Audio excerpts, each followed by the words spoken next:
আসসালামু আলাইকুম রহমতুল্লাহ বরাকাতুহু। আলহামদুলিল্লাহ ওসসালাতু ওয়াসসালামু আলা রাসূলিল্লাহ বাদ। সুপ্রিয় দর্শক শ্রোতা ভাই বোন, ফজরের সালাত পাঁচ ওয়াক্ত সালাতের মধ্যে অনেক কারণে অনেক বেশি গুরুত্বপূর্ণ একটি সালাহ। মুনাফিকদের জন্য ফজরের সালাতের জামাতে উপস্থিত হওয়া অনেক বেশি কঠিন, বিভিন্ন হাদিস থেকে সেটি বোঝা যায়।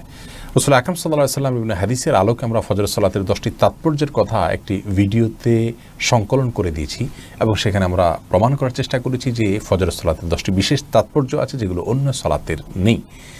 আমাদের অনেক সম্মানিত ভাই আছেন যারা ফজরের সালাত মসজিদে জামাতের সাথে পড়তে পারেন না, অথচ তারা অন্য ওয়াক্ত সালাতগুলো মসজিদে জামাতের সাথে পড়ার চেষ্টা করে থাকেন।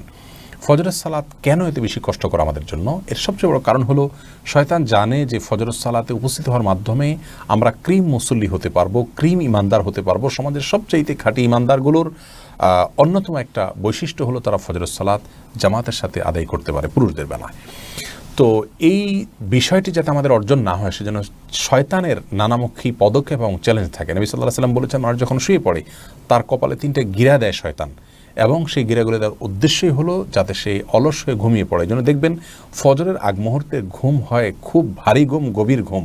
যার সারা রাত ঘুম হয় না, ছটপট করে, ওই ব্যক্তিরও ফজরের আগ মুহূর্তে খুব আরামের ঘুম হয়, এবং এত বেশি আরামের ঘুম হয় যে ওই ঘুম থেকে উঠাটা তার জন্য সবচেয়ে কষ্টকর মনে হয়।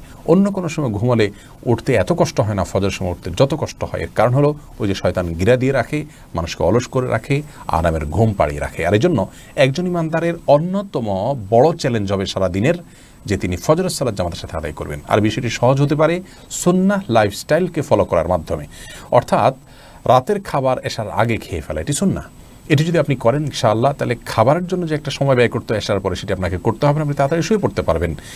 আর এর বাইরে এশার পরে আমাদের যে ব্যস্ততাগুলো থাকে, সেই ব্যস্ততাগুলো থেকে যদি আমরা এশার আগে অবসর হয়ে নিতে পারি ইনশাআল্লাহ বিইذনিল্লাহ, আমাদের জন্য ফজরের সালাত আদায় করা অনেক সহজ হবে। নবী সাল্লাল্লাহু আলাইহি ওয়াসাল্লাম এশার পরে কথাবার্তা বলা, আড্ডাবাজি করা এবং অন্য আলাপচারিতে মশগুল হওয়া এগুলোকে অপছন্দ করতেন না। নবী সাল্লাল্লাহু আলাইহি ওয়াসাল্লাম আনিস সামুর বাদা এশা, আমাদের আয়েশা বলেছেন নবী সাল্লাল্লাহু আলাইহি ওয়াসাল্লাম এশার পরে কথাবার্তা বলতে নিষেধ করেছেন, কারণ এশার পরে দ্রুত শুয়ে পড়লে মানুষের জন্য ফজরের নামাজ পড়াটা সহজ হয়। রাতে তাড়াতাড়ি শুলে সেটি আমাদের স্বাস্থ্যের জন্য ভালো, আমাদের শরীরে ইমিউন সিস্টেমকে স্ট্রং করে, সে বিষয়টি ডাক্তার আজকাল বলছেন। আর সবচেয়ে বড় উপকারিতা হলো এর মাধ্যমে ফজর নামাজ ইনশাআল্লাহ দ্রুত আমরা পড়তে পারবো। এছাড়া ফজরের সালাত যথাযথভাবে আদায় করার বিকল্প আর কোনো পথ খোলা থাকতে পারে না। আপনি রাতে দেরি করতে যদি শোন, ফজরের সালাত যদি আপনি জামাতের সাথে পড়েনও, সেই পড়াটা হবে ঘুম ঘুম ভাব নিয়ে। এটা সালাতের জন্য কখনো মানানসই নয়।